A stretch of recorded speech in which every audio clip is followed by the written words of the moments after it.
ನಮಸ್ಕಾರ. N R news ಕನ್ನಡಗೆ ಸ್ವಾಗತ ಸುಸ್ವಾಗತ.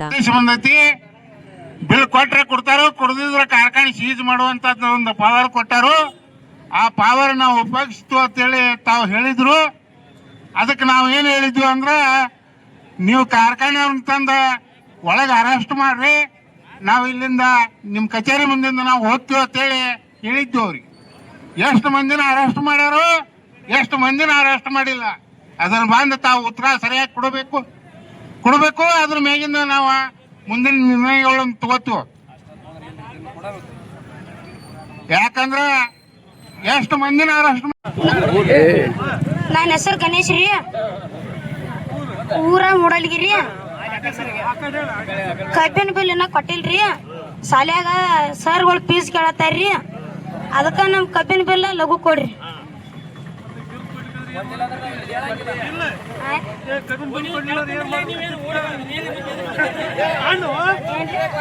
ಯಾಕಂದ್ರ ನಾವು ಸ್ಟ್ರೈಕ್ ಮಾಡಕ್ ಬರ್ತೀವ್ರಿ.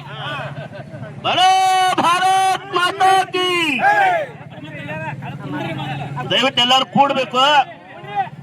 ಜಮಖಂಡಿ ತಾಲೂಕಿನ ವಕೀಲರ ಸಂಘದ ಕಾರ್ಯದರ್ಶಿಗಳಂತ ಪಾರ್ ಶೆಟ್ಟಿ ವಕೀಲರು ದಯವಿಟ್ಟು ನಮ್ಮ ಹೋರಾಟಕ್ಕೆ ಬಂದಿದ್ದಾರೆ. ಅವರಿಗೂ ಕೂಡ ಪಾರ್ ಶೆಟ್ಟಿ ವಕೀಲರಿಗೂ ಕೂಡ ಹಾರ್ದಿಕವಾಗಿ ಸ್ವಾಗತವನ್ನು ಬಯಸೋಣ. ನಿರ್ಧಾರ ಅಲ್ಲ, ಚಿಕ್ಕಪಡಿಸಲಿ ಒಳಗ ಕೃಷ್ಣಾ ನದಿ ಬಿಲ್ಲನ ನಮ್ಗೆ 3 ಸಲ ಹೇಳಿದ್ರು. ಅವ್ರು ಏನ್ರಿ ಬಿಲ್ ಬಿಟ್ಟಾರ್ರಿ, ಬರೀ ಬಿಲ್ ಹತ್ತಿರ ಕ್ವಶನ್ ಮಾಡಿದ್ರು. ಅದಕ್ಕೆ ಅದು 15 ದಿನದಿಂದ ಬಿಲ್ ಬಿಡಿಸಿ ವಾಪಸ್ ಇವತ್ತಿನ ತಗೊಂಡು ಬಿಲ್ ಬಿಡಿಸಿಲ್ಲ. ಆ ಕಾರಣಕ್ಕೆ ನಾವು ಇವತ್ತು ರಸ್ತೆ ಮೇಲೆ ಬಂದಿವಿ. ದಯವಿಟ್ಟು ತಾಲೂಕು ಆಡಳಿತ, ಯಾಕಂದ್ರ ನಮಗ ರಸ್ತೆ ಮೇಲೆ ಕೂತದಕ್ಕೆ ನೀವು ಕೇಸ್ ಮಾಡಬಹುದು. ನಿಮಗ ಕಾಯ್ದೆಯನ್ನ ಅನುಷ್ಠಾನ ಮಾಡ್ಲಕ್ಕೂ ನಿಮ್ಗೆ ಅಧಿಕಾರ ಇದೆ. ನಾವು ನಿಮ್ಮ ಮೇಲೂ ಕೇಸ್ ಮಾಡಾಕ, ನಮ್ಮ ಮಾನ್ಯ ನ್ಯಾಯಾಲಯದಲ್ಲಿ ದಾವೆ ಹೂಡ್ಲಕ್ಕ, ನಿಮ್ಮ ಮೇಲೆ ದಾವೆ ಹೂಡ್ಲಕ್ಕೂ ನಮ್ಮ ಕಡೆನೂ ಕಾನೂನು ಅಸ್ತ್ರ ಇದೆ. ದಯವಿಟ್ಟು ಯಾವುದೇ ಕಾರಣಕ್ಕೂ ಯಾವುದೇ ಒಬ್ಬ ರಾಜಕಾರಣಿ ಗುಲಾಮರಾಗಬೇಡಿ, ಸಕ್ಕರೆ ಕಾರ್ಖಾನೆ ಮಾಲೀಕರ ಗುಲಾಮರಾಗಬೇಡಿ. ಯಾಕಂದ್ರ ಈ ಸಕ್ಕರೆ ಕಾರ್ಖಾನೆ ಮಾಲೀಕರು ಶ್ರೀಮಂತಿಕೆ ನಮ್ಮದ ಇಲ್ಲೇ ಪಟವಾದ ರಾಜನ ಅರಮನೆ ಇದೆ. ಅವ್ರು ಹೇಳಿ ದಿಕ್ಕಿಲ್ದಂಗಿಲ್ಲ. ಇವತ್ತು ಎಂಥ ರಾಜ್ಯ ಮಣಿತಾಂಡ್ರವರು ಹಾಳ ಹೋಗ್ಯಾರ. ನಿಮ್ಮ ಸಕ್ಕರೆ ಕಾರ್ಖಾನೆ ಮಾಲೀಕರು ಶ್ರೀಮಂತಿಕೆ ಬಹಳ ದಿನ ಇರಂಗಿಲ್ಲ. ಇನ್ನು ಮುಂದೆ ರೈತನ ಆಜ್ಞೆ ಈ ಜಗತ್ತಿನ ನಡೀತಿದೆ. ಭಾರತ ದೇಶದಲ್ಲಿ ಇನ್ನು ಮುಂದೆ ರೈತ ಏನ್ ಹೇಳ್ತಾನೋ ಅದೇ ನಡೆಯುತ್ತಿದೆ. ಹೀಗಾಗಿ ದಯವಿಟ್ಟು ಆಡಳಿತದಲ್ಲಿರುವಂತಹ ಕಾರ್ಯಾಂಗ ಮತ್ತು ಶಾಸಕಾಂಗ ನೀವಿಬ್ರು ಸರಿಯಾಗಬೇಕಾಗಿದೆ. ನಮ್ಮಿಂದ ಮತವನ್ನು ಪಡೆದು ರಾಜಕೀಯ ಬದುಕನ್ನು ಕಟ್ಕೊಂಡಂತವ್ರು ನೀವು. ಕೇವಲ 20 ರಿಂದ 30 ವರ್ಷದಿಂದ ನೀವು ನಮ್ಮ ಹಾಗೆ ಬೀದಿ ಮೇಲೆ ಕೂಡುವಂತ ನಾಯಿಗಳಿದ್ರಿ ನೀವು. ಇವತ್ತು ನಮ್ಮಿಂದ ಶ್ರೀಮಂತಿಕೆ ಪಡೆದುಕೊಂಡು ಇವತ್ತು ನಮ್ಮನ್ನ ಬೀದಿ ಮೇಲೆ ಕೂಡಿಸ್ತಾ ಇದ್ರಲ್ಲ, ನಿಮಗೆ ಭಗವಂತ ಶಿಕ್ಷೆ ಕೊಡ್ತಾರ. ದಯವಿಟ್ಟು ನಾವು ನಿಮ್ಮಲ್ಲಿ ವಿನಂತಿ, ಯಾಕಂದ್ರ ನಮ್ಮ ತಾಲೂಕು ಆಡಳಿತ ಇಲ್ಲಿವರೆಗೂ ರೈತರಿಗೆ ಶೋಷಣೆ ಮಾಡಕ್ ಬಿಟ್ಟಿಲ್ಲ. ಯಾಕಂದ್ರ ನಾವ್ ಯಾವ್ದನ್ನು ಕೇಳಿದ್ರು ನಮಗೆ ಬೆನ್ನೆಲುಬು ಬಗ್ಗೆ ನಿಂತು ಹೋರಾಟಕ್ಕೆ ಯಶಸ್ವಿ ಮಾಡಿ ಕೊಟ್ಟಿದ್ರಿ. ದಯವಿಟ್ಟು ಇನ್ನೊಂದು ಸ್ವಲ್ಪ ನೀವು ಪ್ರಯತ್ನ ಮಾಡಿದ್ರ ನಮ್ಮ ರೈತರಿಗೆ ನ್ಯಾಯ ಸಿಗ್ತೈತಿ. ನಾವೇನು ಆಗ್ಲಾರ್ದಂಗೆ ಕೇಳತ್ತಿಲ್ಲ. ನಾವು ಕಳ್ಸಿಂತ ಕಬ್ಬಿನ ಬಿಲ್ಲಿಗೆ ಬಾಕಿ ಬಿಲ್ ಕೊಡ್ರಿ ಅಂತ ವಿನಂತಿ ಮಾಡ್ಕೊಳತ್ತೀವಿ. ನಾವು ಕಳ್ಸಿಂದ ನಾವು ಬದುಕು ಕಟ್ಕೊಳಕ್ ನಾವು ಬೀದಿಗೆ ಬರುವಂತ ಸ್ಥಿತಿಯನ್ನ ಸಕ್ಕರೆ ಕಾರ್ಖಾನೆ ಮಾಲೀಕ. ಈ ಹಿಂದೆ ರೈತರು ದೊಡ್ಡ ಪ್ರಮಾಣದಾಗ ಹೋರಾಟ ಮಾಡಿದಾಗ ನಮ್ಮ ವಕೀಲರ ಸಂಘದ ಅಧ್ಯಕ್ಷರು, ಉಪಾಧ್ಯಕ್ಷರು ಮತ್ತು ಎಲ್ಲ ಸದಸ್ಯರು ನಾವು ಅವ್ರ ಹೋರಾಟಕ್ಕೆ ಬೆಂಬಲವನ್ನು ಕೊಟ್ಟಿದ್ದೆವು. ಅದೇ ರೀತಿ ಅವರಿಗೆ ಪತ್ರ ಮುಖೇನ ಸಹ ನಾವು ಬೆಂಬಲವನ್ನು ವ್ಯಕ್ತಪಡಿಸಿದ್ದೇವೆ. ಕಾಲಾವಕಾಶ ನೋಡುನು, ಇಲ್ಲೇ ಇರ್ತೀವಿ, ನಾವೇನ ಎದ್ದು ಹೋಗಂಗಿಲ್ಲ. ಅದೇನೋ ತೀರ್ಮಾನ ಮಾಡುನು. ಮೀಟಿಂಗ್ ಕರೀರಿ ಅಂತೇಳಿ ಇವ್ರು ತಹಸೀಲ್ದಾರ್ ಅವ್ರಿಗೆ ಹೇಳಿದ್ವಿ ನಾವು. ಅವ್ರಿಗೆ ಫ್ಯಾಕ್ಟ್ರಿ ಅವ್ರು ನಾಳೆ ಬಂದು ಏನೇನು ಚರ್ಚೆ ಆಕೈತಿ ನೋಡುನು. ಒಂದ್ ವೇಳೆ ನಾಳೆ ಎಲ್ಲಾ ರೈತರಿಗೆ ಇಲ್ಲಿ ಕರೆ ಕೊಡನು ಬರ್ಲಿ, ಬಹಿರಂಗವಾಗಿ ಚರ್ಚೆ ಮಾಡೋಣ. ನಾವು ಅವ್ರೇನೋ ವಿರೋಧತ್ತಲ್ಲ, ಅವ್ರಿಗೇನು ನಾವು ಏನು ಧಿಕ್ಕಾರ ಕೊಡುವಂತ ನಮ್ದು ಎಂದೂ ಸಂಸ್ಕೃತ ಅಲ್ಲ. ಕೂತ್ ಸಮಕ್ಷಮ ಚರ್ಚೆ ಮಾಡೋನು. ನಾಳೆ ಬಿಲ್ ಕೊಟ್ಟನಂದ್ರೆ ತೀರಾ ಚಲೋ ಆಯ್ತು, ಏನು ತೊಂದರೆ ಇಲ್ಲ. ಅದಕ್ಕೆ ಮತ್ತೇನೇನು ವಿಷಯ ಚರ್ಚೆ ಮಾಡ್ತಾರೆ ಮಾಡ್ಲಿ. ನಾಳೆ ಅವ್ರನ್ನ ಫ್ಯಾಕ್ಟ್ರಿ ಮಾಲಕರನ್ನ ಕರೆಸಲಿ, ನಾವು ಇವ್ರನ್ನ ಚರ್ಚೆ ಮಾಡೋಣ. ಈಗ ಸುರೇಶ್ ಅವ್ರು ಏನೇನು ಮಾತಾಡ್ಲಿ, ಮತ್ತ ಕೂಡಿ ತೀರ್ಮಾನ ಮಾಡೋಣ.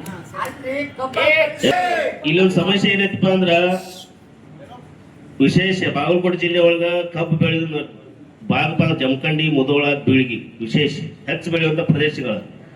ಇಲ್ಲಿ ತಾರತಮ್ಯ ಯಾವ ರೀತಿ ಆಗ್ತೈತೆ ಅಂದ್ರ, ಮುಧೋಳ ರೈತ ಸಂಘದಿಂದ ಏನು ಪ್ರತಿಭಟನೆ ಆಗ್ತೈತಿ, ಅಲ್ಲಿ ಡಿಸಿನು ಬರ್ತಾನ, ಆರ್ಸಿನು ಬರ್ತಾನ, ಮಿನಿಸ್ಟ್ರು ಬರ್ತಾನ. ನಾವು ಜಮಖಂಡಿ ತಾಲೂಕಿನ ರೈತರು ನಾವು ಮುಕ್ತರದೀವು. ಅಲ್ಲಿ ಭಾಗದ ರೈತರು ಮುಕ್ತರದಾರ. ಆದ್ರ ಸಿಡಿದ್ರ ಯಾವ ಮಕ್ಕಳು ತಟ್ಟಂಗಿಲ್ಲ. ಆ ತಾಕತ್ ಅವ್ರು ತೋರ್ಸ್ಯಾರ ಅನ್ನೋ ಕಾರಣಕ್ಕಾಗಿ ಅಲ್ಲಿ ಆ ತಾಕತ್ ತೋರ್ಸ್ಯಾರ ಅನ್ನೋ ಕಾರಣಕ್ಕಾಗಿ ಅಲ್ಲಿ ಇಡೀ ಜಿಲ್ಲಾಡಳಿತ ಬಾಗಲಾತೈತಿ. ನಾವು ಗೌರವ ಕೊಟ್ಟ ನಮ್ಮವ್ರಪ್ಪ ನಮ್ಮ ಅಂತಮ್ರಪ್ಪ ಅಂತ ಗೌರವ ಕೊಟ್ಟ ಕೂತ್ರು ನಮಗ ಹೇಳ್ತೀವಿ ಕೇಳ್ತೀವಿ ನೋಡ್ತೀವಪ್ಪ ಅನ್ನುವಂತ ವಾತಾವರಣ ಯಾಕೆ ಐತಪ್ಪ ಅಂದ್ರ ನಾವು ಇನ್ನೂ ಶಕ್ತಿ ಪ್ರದರ್ಶನ ಮಾಡಿಲ್ಲ ಅನ್ನೋ ಕಾರಣಕ್ಕಾಗಿ. ಯಾಕಪ್ಪ ಅಂದ್ರ ನಮ್ಮ ಭಾಗದಾಗಿರುವಂತ ಸಕ್ಕರೆ ಕಾರ್ಖಾನೆ ಮಾಲೀಕರು ನಾವು ಬೆಳೆಸಿದ ನಾಯಿಗಳು 20-30 ವರ್ಷದಿಂದ ನಮ್ಮ ಜೊತೆ ಇಲ್ಲಿ ಕೂಡ್ತಿದ್ರು ಅವ್ರು. ಇವತ್ತು ನಾವು ಭಿಕ್ಷೆ ಕೊಟ್ಟು ನಾವು ಮತ ಕೊಟ್ಟು ಭಿಕ್ಷೆ ಕೊಟ್ಟು ರಾಜಕೀಯ ನಾಯಕರು ಮಾಡಿ ಸಿಕ್ಕಾಪಟ್ಟಿ ದುಡ್ಡು ಲೂಟಿ ಹೊಡೆದ ಶ್ರೀಮಂತರಾಗಿ ನಮ್ಗ ಅವ್ರಿಗೆ ಏನ್ ಮಾಡ್ತಾರ ಖರ್ಚಲಾಕತ್ತಾರ. ಖರ್ಚು ವ್ಯವಸ್ಥೆಯನ್ನು ಬಂದ್ ಮಾಡಬೇಕು. ಮುಂದಿನ ಪೀಳಿಗೆ ಸ್ವಾಭಿಮಾನದಿಂದ ಬದುಕಬೇಕಂದ್ರೆ ಇವತ್ತು ನಾವು ಪ್ರಾಣ ಅದು ಪರವಾಗಿಲ್ಲ. ನಾವು ಸಾಯ್ಕೋ ಆಗಿಬಿಟ್ಟು ಯೋಚನೆ ಮಾಡ್ರಿ. ನಾವು ಸಾಯ್ಕೋ ಆಗಿಬಿಟ್ಟೇವೋ, ನಾವು ಮುಂದಿನ ಬದುಕಿನ ಆಸೆ ಇಟ್ಟಿಲ್ಲ. ದಯವಿಟ್ಟು ಯಾವುದೇ ಕಾರಣಕ್ಕೂ ಅಧಿಕಾರಿಗಳು ಸೂಕ್ಷ್ಮವಾಗಿ ಅವಲೋಕನ ಮಾಡ್ರಿ. ನಾವು ಯಾವುದೇ ಕಾರಣಕ್ಕೂ ಹಿಂಸರಿಯಂಗಿಲ್ಲ. ದಯವಿಟ್ಟು ನಾಳೆ ತೀರ್ಮಾನ ಏನಿರ್ತದೆ, ಬಿಜಾಪುರ ಜಮಖಂಡಿ ಮುಖ್ಯ ರಸ್ತೆ ಬಂದ್ ಮಾಡ್ತೀವಿ. ಚಿಕ್ಕಪಡಿಸಲಿ ಒಳಗ ಕೃಷ್ಣಾ ನದಿಗೆ ಆಟ ಬಡಿಗೆ ಮುಗಿದ್ಬಿಟ್ಟು ಬಂದ್ ಎಲ್ಲ ಬ್ಲಾಕ್ ಆಗ್ಬಿಡ್ತೈತಿ. ದಯವಿಟ್ಟು ಅದಕ್ಕೆ ಅವಕಾಶ ಕೊಡ್ಬೇಡ್ರಿ. ನಾಳೆ ಜಮಖಂಡಿ ಬಂದ್ ಕಡೆ ಕೊಡೋದಾಗ್ತೈತಿ. ಯೋಚನೆ ಮಾಡ್ರಿ. ಯಾಕಂದ್ರ ಈಗ ಮುಖ್ಯಮಂತ್ರಿ ಬಾಗಲಕೋಟೆ ಬಂದಂತ ಇಡೀ ಜಿಲ್ಲಾ ಪೊಲೀಸ್ ಇಲಾಖೆ ಅಲ್ಲಿ ತಂದ್ಬಿಟ್ಟೈತಿ. ಯೋಚನೆ ಮಾಡಿ. ನಮ್ಗೊಂದು ಪ್ರಶ್ನೆ ಐತಿ. ಲಾ ಅಂಡ್ ಪ್ರಾಬ್ಲಮ್ ಇಶ್ಯೂ ಆಗ್ಬಿಟ್ಟು ಕೇವಲ 3 ಮಂದಿ ಫ್ಯಾಕ್ಟರಿ ಮಾಲಕರ ಸಂಬಂಧ ನೀವು 3 ಲಕ್ಷ ಜನರನ್ನ ಯಾಕೆ ಕಷ್ಟ ತೊಳಕತ್ತೀರಿ? ದಯವಿಟ್ಟು ಯೋಚನೆ ಮಾಡ್ರಿ. ಗಂಭೀರತೆನ ಅರ್ಥ ಮಾಡ್ಕೋರಿ. ನಿಮಗೆ ಯಾವ್ದು ಕಾಯ್ದೆ ಐತಿ, ನಮಗೂ ಅದೇ ಕಾಯ್ದೆ ಐತಿ. ನಿಮಗೆ ಯಾವ ಸಂವಿಧಾನ ಒಳಗೆ ನಿಮ್ಗೆ ಯಾವ ಸೆಕ್ಷನ್ ಹಾಕಕ್ ಪವರ್ ಐತಿಲ್ಲ, ನಿಮ್ ಮೇಲೆ ಸೆಕ್ಷನ್ ಹಾಕಕ್ಕೂ ಅದ ಪವರ್ ನಮ್ಗೈತಿ. ಈ ದೇಶದಾಗ ಕಾನೂನು ವ್ಯವಸ್ಥೆ ಬಹಳಷ್ಟು ಬಲಿಷ್ಠವಾದಂತ ಕಾನೂನು ವ್ಯವಸ್ಥೆ ಐತಿ. ಯಾರು ಇಲ್ಲಿ ಹೆಚ್ಚು ಇಲ್ಲ ಕಡಿಮೆ ಇಲ್ಲ, ಎಲ್ಲರಿಗೂ ಅದ ಅವಕಾಶ ಐತಿ. ನಿಮಗ ಸರ್ಕಾರದ ವ್ಯವಸ್ಥೆ ಒಳಗ ಕೆಲವೊಂದಿಷ್ಟು ಪದವಿಗಳನ್ನು ಕೊಟ್ಟ ನಾವು ಕಟ್ಟುವಂತ ಟ್ಯಾಕ್ಸ್ ಒಳಗ ನೀವು ನಮ್ಮ ಸೇವೆ ಮಾಡಿರುವಂತ ಒಂದು ಅವಕಾಶ ಭಗವಂತ ಸರ್ಕಾರದ ಋಣ ತೀರಿಸುವಂತ ನಿಮ್ಗೊಂದು ಅವಕಾಶ ಕೊಟ್ಟೈತಿ. ನಮ್ಮನ್ನೆಲ್ಲ ರಕ್ಷಣೆ ಮಾಡ್ರಿ, ನಮ್ಮನ್ನೆಲ್ಲ ನೀವು ಸೇವೆ ಮಾಡಿದ್ರೆ ನಮಗೊಂದು ಅವಕಾಶ ಕೊಟ್ಟೈತಿ. ಹೀಗಾಗಿ ಎಲ್ಲರೂ ಅನ್ನೋದು ಬದುಕಬೇಕಾಗಿ ದಯವಿಟ್ಟು ಯಾವುದೇ ಕಾರಣಕ್ಕೂ ನೀವು ದಯವಿಟ್ಟು, ಯಾಕಂದ್ರೆ ನಮ್ಮ ಜಮಖಂಡಿ ತಾಲೂಕಿನೊಳಗ ಯಾವಕ್ಕೂ ಇಲ್ಲಿವರೆಗೂ ಅವಕಾಶ ಸಿಕ್ಕಿಲ್ಲ. ಯಾಕಂದ್ರೆ ಹಿಂದೊಂದಿನ ಆಗಿತ್ತು, ನಮ್ಮ ಮ್ಯಾಲ ಆಗ್ಯಾವ ದೌರ್ಜನ್ಯ ಆಗ್ಯಾವ. ನಾವು ಅಶಕ್ತಿ ಇದ್ದೀವಿ, ದೌರ್ಜನ್ಯ ಆಗ್ಯಾವ. ಟೈಮ್ದಾಗ ಇದ್ರ ಫ್ಯಾಕ್ಟರಿ ಮಾಲಕರು ವಿರುದ್ಧನ ಕಬ್ಬಿನ ಬಿಲ್ ಸಂಬಂಧ ಹೋರಾಟ ಮಾಡಿದಾಗ ಅವ್ರ ಹಿಂಬಾಲಕರಿಂದ ಮೇಲೆ ಟ್ಯಾಕ್ಟರ್ ಹಾಯಿಸಿ ಕೊಲ್ಲಾಕು ಬಂದಿದ್ರ. ಇವೆಲ್ಲಾನು ಘಟನೆ ನಮ್ಗೆ 20-15 ವರ್ಷದ ಘಟನೆಗಳು ಆಗ್ಯಾವ. ಇನ್ನು ಅದಕ್ಕೆ ನಾವು ಅವಕಾಶ ಕೊಡಲ್ಲ. ಯಾಕಂದ್ರೆ ಸಣ್ಣವ್ರಿದ್ದೀವಾಗ ಬಂದೈತಿ. ಬಿಲ್ ಕೊಟ್ರೆ ಕೊಡ್ತಾರೋ, ಕೊಡದಿದ್ರ ಕಾರ್ಖಾನೆ ಸೀಜ್ ಮಾಡುವಂತದ್ದು ಒಂದು ಪವರ್ ಕೊಟ್ಟಾರು. ಆ ಪವರ್ ನಾವು ಉಪಯೋಗಿಸ್ತು ಅಂತೇಳಿ ತಾವು ಹೇಳಿದ್ರು. ಅದಕ್ಕೆ ನಾವು ಏನ್ ಹೇಳಿದ್ವಿ ಅಂದ್ರ, ನೀವು ಕಾರ್ಖಾನೆ ತಂದ ಒಳಗೆ ಅರೆಸ್ಟ್ ಮಾಡ್ರಿ, ನಾವು ಇಲ್ಲಿಂದ ನಿಮ್ ಕಚೇರಿ ಮುಂದಿಂದ ನಾವು ಹೋಗ್ತೀವಿ ಅಂತೇಳಿ ಹೇಳಿದ್ವಿ ಅವ್ರಿಗೆ. ಎಷ್ಟು ಮಂದಿನ ಅರೆಸ್ಟ್ ಮಾಡ್ಯಾರು, ಎಷ್ಟು ಮಂದಿನ ಅರೆಸ್ಟ್ ಮಾಡಿಲ್ಲ, ಅದನ್ನ ಬಂದು ತಾವು ಉತ್ತರ ಸರಿಯಾಗಿ ಕೊಡಬೇಕು. ಅದ್ರ ಮೇಗಿಂದ ನಾವು ಮುಂದಿನ ನಿರ್ಣಯಗಳನ್ನು ತಗೋತೀವಿ. ಯಾಕಂದ್ರೆ ಎಷ್ಟು ಮಂದಿನ ಅರೆಸ್ಟ್ ಮಾಡಿ. ನನ್ನ ಹೆಸರು ಗಣೇಶ್ ರೀ, ಊರ ಮೂಡಲ್ಗಿರಿ. ಕಬ್ಬಿನ ಬಿಲ್ ಇನ್ನ ಕೊಟ್ಟಿಲ್ರಿ. ಶಾಲ್ಯಾಗ ಸರ್ಗಳು ಫೀಸ್ ಕೇಳತ್ತಾರ್ರಿ. ಅದಕ್ಕ ನಮ್ ಕಬ್ಬಿನ ಬಿಲ್ ಲಘು ಕೊಡ್ರಿ.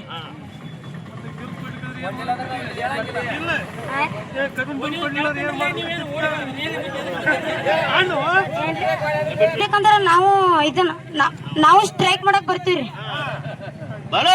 ಭಾರತ್ ಮಾತಾ ಕಿ. ದಯವಿಟ್ಟು ಎಲ್ಲರೂ ಕೂಡ್ಬೇಕು. ಜಮಖಂಡಿ ತಾಲೂಕಿನ ವಕೀಲರ ಸಂಘದ ಕಾರ್ಯದರ್ಶಿಗಳಂತ ಪಾರ್ ಶೆಟ್ಟಿ ವಕೀಲರು ದಯವಿಟ್ಟು ನಮ್ಮ ಹೋರಾಟಕ್ಕೆ ಬಂದಿದ್ದಾರೆ. ಅವರಿಗೂ ಕೂಡ ಪಾರ್ ಶೆಟ್ಟಿ ವಕೀಲರಿಗೂ ಕೂಡ ಹಾರ್ದಿಕವಾಗಿ ಸ್ವಾಗತವನ್ನು ಬಯಸೋಣ. ನಿರ್ಧಾರ ಅಲ್ಲ. ಚಿಕ್ಕಪಡಿಸಲಿ ಒಳಗ ಕೃಷ್ಣಾ ನದಿ ಬಿಲ್ಲನ ನಮ್ಗೆ 3 ಸಲ ಹೇಳಿದ್ರು. ಅವ್ರು ಏನ್ರಿ ಬಿಲ್ ಬಿಟ್ಟಾರ್ರಿ, ಬರೀ ಬಿಲ್ ಹತ್ತಿರ ಕ್ವಶನ್ ಮಾಡಿದ್ರು. ಅದಕ್ಕ ಅದು 15 ದಿನದಿಂದ ಬಿಲ್ ಬಿಡಿಸಿ ವಾಪಸ್ ಇವತ್ತಿನ ತಗೊಂಡು ಬಿಲ್ ಬಿಡಿಸಿಲ್ಲ. ಆ ಕಾರಣಕ್ಕೆ ನಾವು ಇವತ್ತು ರಸ್ತೆ ಮೇಲೆ ಬಂದಿವಿ. ದಯವಿಟ್ಟು ತಾಲೂಕು ಆಡಳಿತ, ಯಾಕಂದ್ರ ನಮಗ ರಸ್ತೆ ಮೇಲೆ ಕೂತದಕ್ಕೆ ನೀವು ಕೇಸ್ ಮಾಡಬಹುದು. ನಿಮಗ ಕಾಯ್ದೆಯನ್ನ ಅನುಷ್ಠಾನ ಮಾಡ್ಲಕ್ಕೂ ನಿಮ್ಗೆ ಅಧಿಕಾರ ಇದೆ. ನಾವು ನಿಮ್ಮ ಮೇಲೂ ಕೇಸ್ ಮಾಡಾಕ, ನಮ್ಮ ಮಾನ್ಯ ನ್ಯಾಯಾಲಯದಲ್ಲಿ ದಾವೆ ಹೂಡ್ಲಕ್ಕ, ನಿಮ್ಮ ಮೇಲೆ ದಾವೆ ಹೂಡ್ಲಕ್ಕೂ ನಮ್ಮ ಕಡೆನೂ ಕಾನೂನು ಅಸ್ತ್ರ ಇದೆ. ದಯವಿಟ್ಟು ಯಾವುದೇ ಕಾರಣಕ್ಕೂ ಯಾವುದೇ ಒಬ್ಬ ರಾಜಕಾರಣಿ ಗುಲಾಮರಾಗಬೇಡಿ, ಸಕ್ಕರೆ ಕಾರ್ಖಾನೆ ಮಾಲೀಕರ ಗುಲಾಮರಾಗಬೇಡಿ.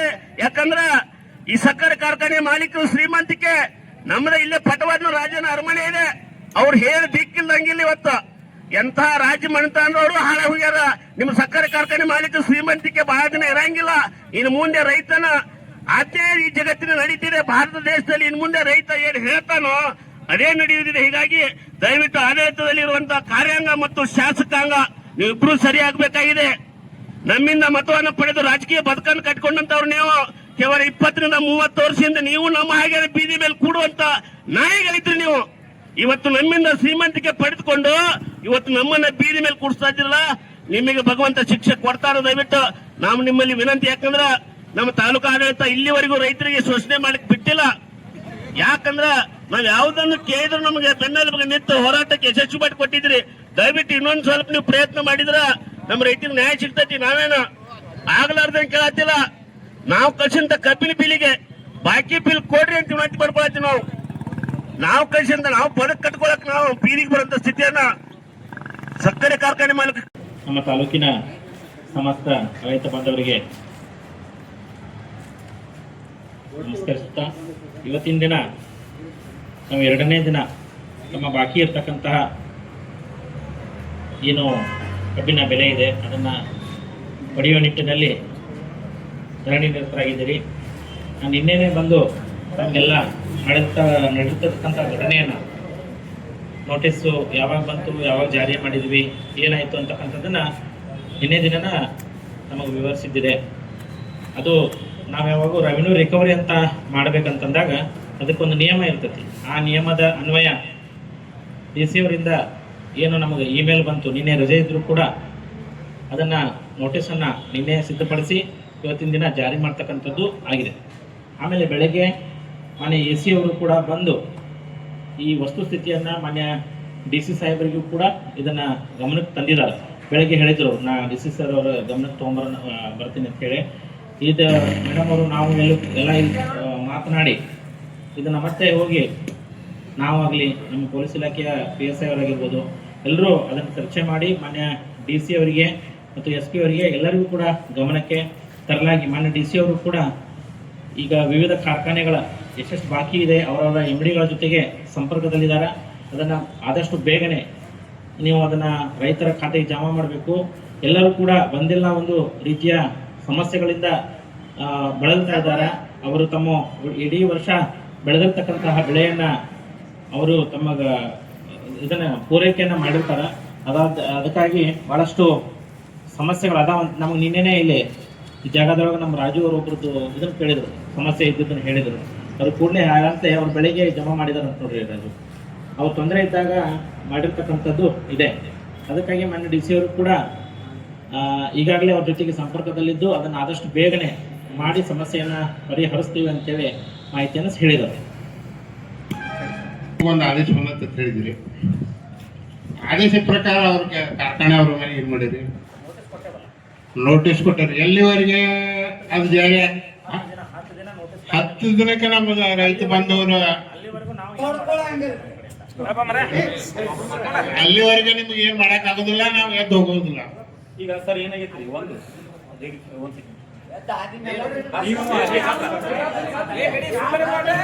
ಈಗ ಸ್ವಲ್ಪ ಅಲ್ಲೆಲ್ಲೇ ಗೊಂದಲ ಮಾಡಿದ್ರೆ ಅಂದ್ರೆ ಏನೂ ಆಗುದಿಲ್ಲ. ಅವ್ರು ಹೇಳುವಂಥದ್ದು ಗೊತ್ತಾಗ ದಯವಿಟ್ಟು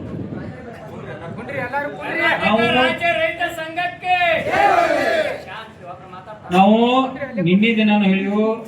ಅವ್ರು ಹೇಳಿದ್ರಲ್ಲ ಒಬ್ಬರದ್ದು ಏನೋ ಸಮಸ್ಯೆ ಇತ್ತು, ಅವ್ರದ್ದು ಆರೋಗ್ಯದ ಸಮಸ್ಯೆ ಆಗಿತ್ತು, ದವಾಖಾನೆಯಾಗ ಅಡ್ಮಿಟ್ ಇದ್ರು.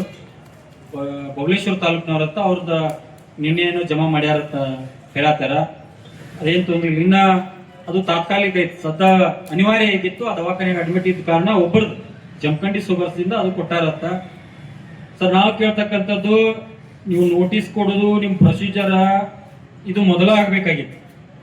ಇದು ನಮಗ 15 ತಿಂಗಳ ದಿನ ನಂತರ ಈಗ ಡಿಸೆಂಬರ್ದಾಗ ಕಂಪಲ್ಸರಿ ನಾವು ಜನವರಿ ಮಾಡ್ಬೇಕಾಗಿತ್ತು. SC ಮೇಡಮ್ ಅವ್ರು ಮಾಡ್ತಿರೋ, ನೀವು ಮಾಡ್ತಿರೋ, ನಿಮ್ DC ಅವ್ರು ಮಾಡ್ತಾರೋ ನಮ್ಗೆ ಗೊತ್ತಿಲ್ಲ, ನೀವು ಮಾಡ್ಬೇಕಾಗಿತ್ತು. ಈಗ ಏನೈತಿ, ನಮಗ ನಿಮ್ ಪ್ರೊಸೀಜರ್ ಪ್ರಕಾರ ನಾವು ಹೋಗ್ತೀವಿ ಅಂತ ಹೇಳ್ತಾರೆ. ನಮ್ಮ ರೈತರಿಗೆ ಬಹಳಷ್ಟು ತೊಂದರೆ ನಡೆದ.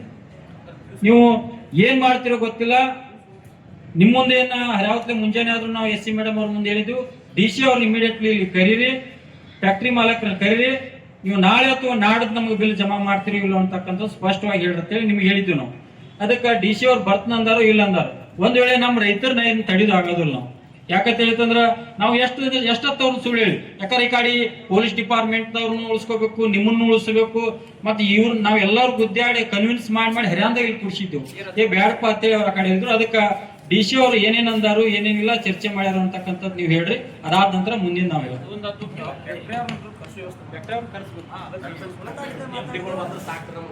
ಈಗ DC ಅವ್ರ ಜೊತೆಗೆ ಚರ್ಚೆ ಕೂಡ ಆಗಿದೆ, ಅದನ್ನ ಹೇಳಿದ್ದೀನಿ ನಾನು.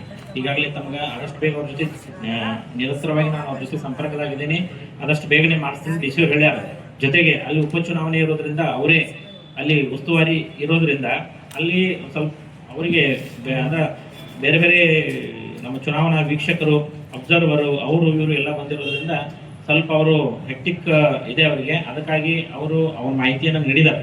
ಈ ಥರ ನಾವು ಅವ್ರ ಜೊತೆಗೆ ಸಂಪರ್ಕದಾಗಿದ್ದೀವಿ. ಆಮೇಲೆ ಇಲ್ಲಿ ಇಷ್ಟೊಂದು ರೈತರು ತಮ್ಮ ಆವೇಶವನ್ನ ಹೊರಗೆ ಹಾಕ್ತಾ ಇದ್ದಾರೆ. ಅದಕ್ಕಾಗಿ ಅವರಿಗೆ ಕೂಡಲೇ ಮಾಡಿಸ್ತಕ್ಕಂಥದ್ದನ್ನ ಕ್ರಮ ಕೈಗೊಳ್ತೇನೆ ಅಂತ ಹೇಳಿದರು. ಸರ್ ಇನ್ನೊಂದು ಮಾಡಿ, ನೀವು ಸ್ವಲ್ಪ ತಹಸೀಲ್ದಾರ್ ಇದ್ದೀವಿ, ನಾಳೆ ನಿಮ್ಮ ವ್ಯಾಪ್ತಿಯೊಳಗೆ 3 ಫ್ಯಾಕ್ಟ್ರಿ ಮಾಲಕರು ಸ್ವಲ್ಪ ಕರೀರಿ. ನಾವು ರೈತರು ಅವ್ರು ಏನೇನು ಸಮಸ್ಯೆ ಅವ್ರಿಗೆ ನಾವೇನು ಟೆರರಿಸ್ಟ್ ಅಲ್ಲ, ಅವ್ರಿಗೆ ಕಬ್ಬು ಕೊಟ್ಟಿವಿ ನಾವು ಅವ್ರ ಬಾಂಧಗಳೇನು ಅವ್ರಿಗೆ ಧಿಕ್ಕಾರ ಹಂಗೆ ನಮ್ದು ಕೂಗಂತ ಸಂಸ್ಕೃತ ಅಲ್ಲ, ನಾವು ಕೂಗಂಗೂ ಇಲ್ಲ.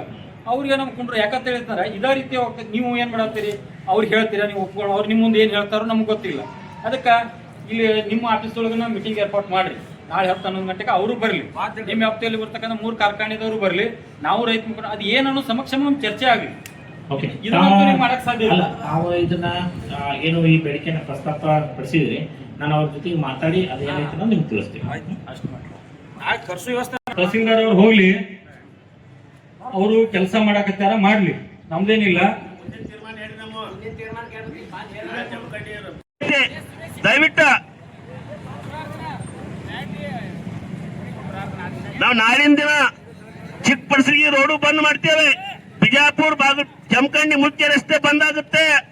ಯೋಚನೆ ಮಾಡಿ ಶುಕ್ರವಾರ ದಿನ ಜಮಖಂಡಿ ಬಂದ್ ಆಗುತ್ತೆ. ಇದು ಯಾವ್ದಕ್ಕೂ ಅವಕಾಶ ಕೊಡಬೇಡ್ರಿ ದಯವಿಟ್ಟು. ನಾವೇನು ಯಾವ್ದು ತಿಳುವಳಿಕಿಲ್ದ ನಾವು ಇಲ್ಲಿ ಹೋರಾಟ ದಯವಿಟ್ಟು ಯೋಚನೆ ಮಾಡ. ನಿಮ್ಮನ್ನು ಕೂಡ ನಾವು ಕೋರ್ಟಿ ಕಟ್ಟಲ್ಲಿ ನಿಲ್ಲಿಸ್ತೀವಿ.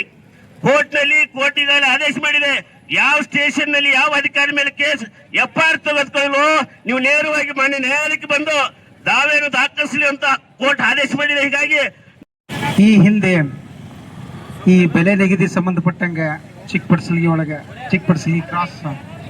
ಚಿಕ್ಕಲ್ಗಿ ಕ್ರಾಸ್ ಒಳಗೆ ರೈತರು ದೊಡ್ಡ ಪ್ರಮಾಣದಾಗ ಹೋರಾಟ ಮಾಡಿದಾಗ ನಮ್ಮ ವಕೀಲರ ಸಂಘದ ಅಧ್ಯಕ್ಷರು, ಉಪಾಧ್ಯಕ್ಷರು ಮತ್ತು ಎಲ್ಲ ಸದಸ್ಯರು ನಾವು ಅವ್ರ ಹೋರಾಟಕ್ಕೆ ಬೆಂಬಲವನ್ನು ಕೊಟ್ಟಿದ್ದೆವು.